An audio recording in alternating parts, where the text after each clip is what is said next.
Modern horror has experimented with zombies on an extreme level. We are now almost tired of overused tropes such as dead bodies rising from their graves, the never-ending lust for human brains, and viral infections causing zombification. But did you know that these tropes did not all come from Romero's zombie universe alone? Many filmmakers developed their own visions of the undead and incorporated those ideas into films now celebrated as cult classic zombie horror. So in today's video, I'm going to talk about 6 brilliant cult classics that helped build and reshape the genre. Without further ado, let's get started.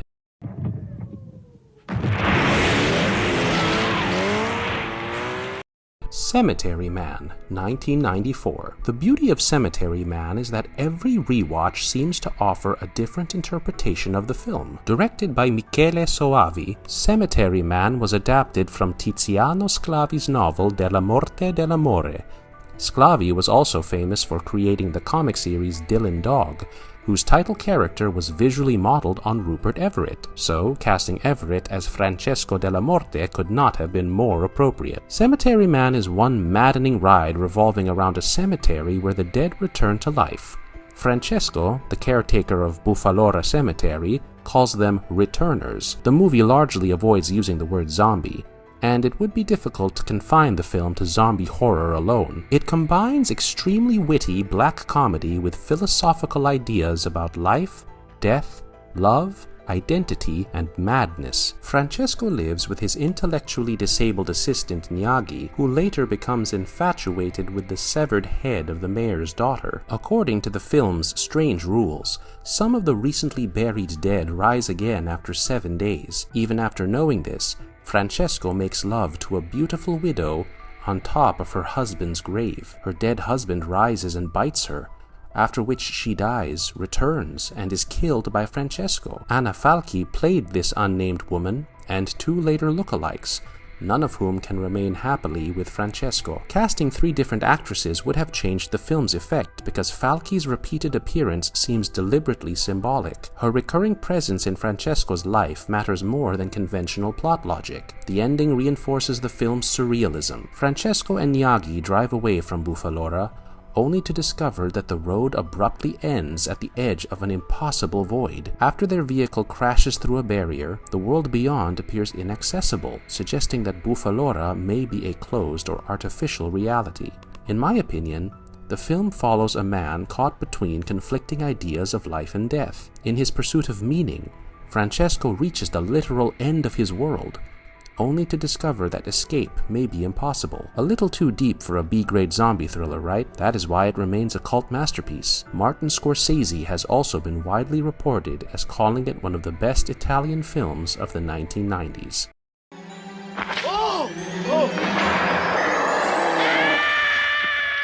Dead Alive, Brain Dead, 1992. If Cemetery Man is the most unseriously made serious movie, Dead Alive may be the exact opposite. Peter Jackson's earliest works belong to a very different filmmaking world from The Lord of the Rings or King Kong. He made his feature directorial debut with the homemade splatter comedy Bad Taste, and followed it with the puppet satire Meet the Feebles. However, the film I'm going to talk about today is one of his craziest movies of all time, and is frequently described as one of the goriest films ever made. Set in 1950s New Zealand, Dead Alive, originally titled Brain Dead, revolves around a shy mama's boy named Lionel Cosgrove. His overprotective mother, Vera, is bitten by a fictional Sumatran rat monkey from Skull Island while spying on Lionel and the woman he has fallen in love with, Paquita.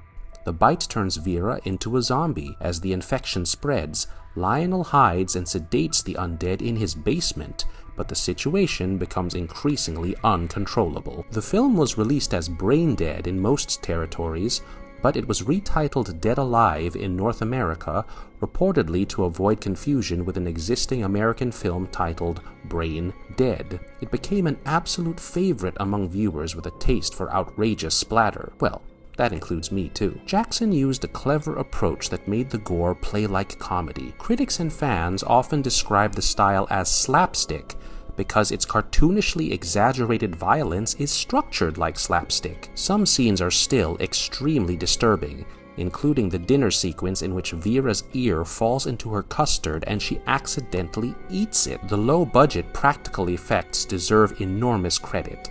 In the legendary Lawnmower Massacre, the production reportedly used around 300 liters of fake blood. The result remains one of the most excessive gore sequences in horror comedy history. If you are not someone who feels sick watching huge quantities of blood, flesh, and bodily destruction, then you might have the best gory night of your life with Jackson's Dead Alive.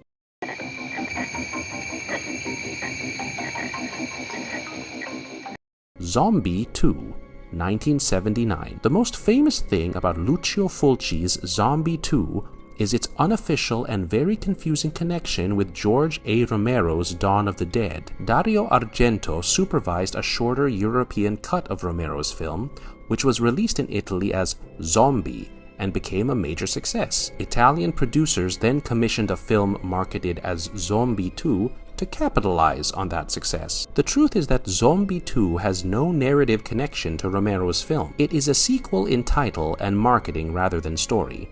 Fulci did not copy Romero's style or storytelling. Instead, he created a tropical nightmare driven by graphic practical effects, dreamlike logic, disease, and physical decay. Fulci is called the godfather of gore for a reason. The film opens with an abandoned yacht drifting into New York Harbor. Two patrol officers board the vessel, and a flesh-eating zombie attacks them. One officer is killed, while the other shoots the zombie, sending it overboard. A journalist named Peter West and a woman named Anne Bowles, whose missing father owned the boat, investigate. They learn that Anne's father had traveled to the Caribbean island of Matul. Peter and Anne head toward the island and join an American couple, Brian Hull and Susan Barrett. After arriving on Matul, they meet the British doctor David Menard, who has been attempting to understand an epidemic that is causing the dead to rise. Anne's father is not trapped there waiting to be rescued. By the time the group reaches the island, he has already died and become infected. The film ends with almost no hope of survival as the zombie outbreak reaches New York, suggesting the beginning of a wider apocalypse. Zombie 2 is packed with bizarre and unforgettable sequences, including an underwater fight between a shark and a zombie, and the iconic death of Dr. Menard's wife. Fulci's practical effects brilliance is vividly displayed in the infamous eye-gouging scene, in which a wooden splinter slowly pierces Mrs. Menard's eye. There are plenty of scenes that I still cannot forget. Even though I am a big fan of Romero's work, Fulci's Zombie 2 hits differently because of its intensely graphic treatment of horror. Its success led to the official sequel Zombie 3, which Fulci began directing before Bruno Mattei and Claudio Fragasso completed substantial portions of it. Other films, including After Death and Killing Birds, were later marketed in some territories as Zombie 4 and Zombie 5, despite having loose or non-existent narrative connections. By then, the zombie name had become a confusing marketing label attached to several unrelated horror films.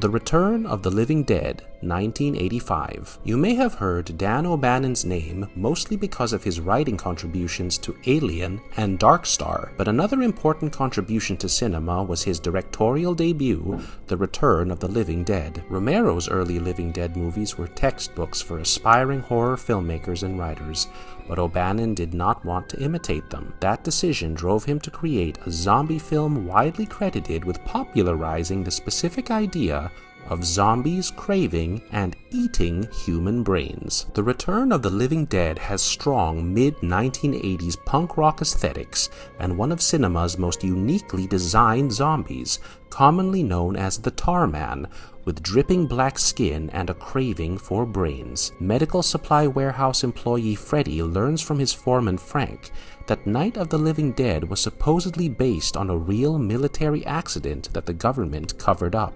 While showing Freddy military canisters stored in the basement, Frank accidentally releases a toxic gas called 2,4,5-trioxin. The gas knocks them unconscious, contaminates the warehouse, and reanimates a cadaver kept in a freezer. Frank, Freddy, and their boss Bert discover that destroying the brain does not stop these zombies. They take the reanimated cadaver to a nearby mortuary, where mortician Ernie helps them cremate it. However, the smoke carries trioxin into the atmosphere. It mixes with rain and falls over the neighboring cemetery, raising the buried dead. O'Bannon knew how to write sharply, creating a film in which comedy, horror, and apocalyptic paranoia remain balanced. The soundtrack features major punk and death rock acts, including The Cramps, The Damned, 45 Grave, and TSOL. The creature effects are not subtle, but the film genuinely expanded popular ideas about what zombies could be. It inspired later filmmakers to move beyond established conventions,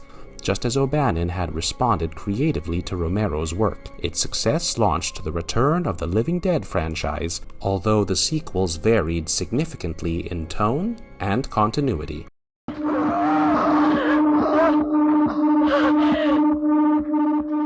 Let Sleeping Corpses Lie, 1974. Jorge Grau's classic zombie movie Let Sleeping Corpses Lie, also known as The Living Dead at Manchester Morgue and Don't Open the Window, used ecological anxiety as the cause of a zombie infestation long before environmental horror became common. Released in 1974, the film revolves around an experimental agricultural machine that uses ultrasonic radiation to attack the nervous systems of insects. The story begins when Edna Simmons accidentally damages antique dealer George Meaning's motorcycle while reversing her car at a petrol station. George insists that she drive him towards the Lake District. In the English countryside, they encounter the experimental machine. Although it is designed to kill crop-damaging insects, its ultrasonic radiation also affects the nervous systems of newborn babies and reanimates recently dead human bodies, giving the corpses violent impulses. A stubborn police inspector refuses to accept George and Edna's account and becomes convinced that George is responsible for the murders. George eventually tries to destroy the machine and later burns several zombies at the hospital. The inspector shoots George, still believing him to be the killer. When the inspector returns to his hotel room, the now zombified George is waiting for him, while the repaired agricultural machine continues operating. Gianetto De Rossi, who later worked on the special makeup effects for Lucio Fulci's Zombie 2, helped bring Grau's vision of the zombies to life. The film was an international Spanish-Italian production shot largely on location in England, including parts of the Peak District and Greater Manchester, with additional production work completed elsewhere. Its rural English scenery gives it a distinctly British Gothic atmosphere despite its multinational production. Grau's zombies are pale, cloudy-eyed ghouls with bloody wounds and a disturbingly physical presence. Their design remains effective and recognizably connected to later cinematic zombies.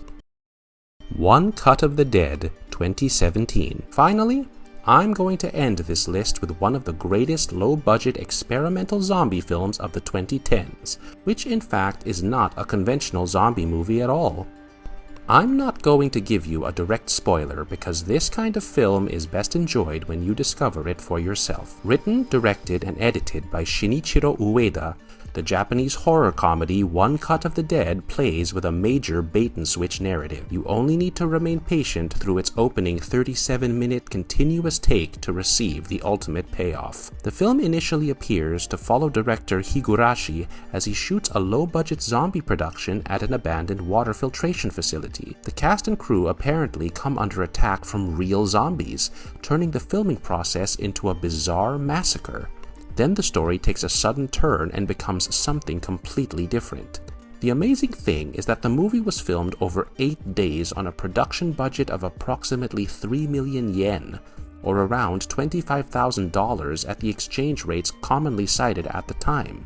It later grossed more than $30 million worldwide, becoming far more than a cult favorite and earning over 1,000 times its production budget at the box office.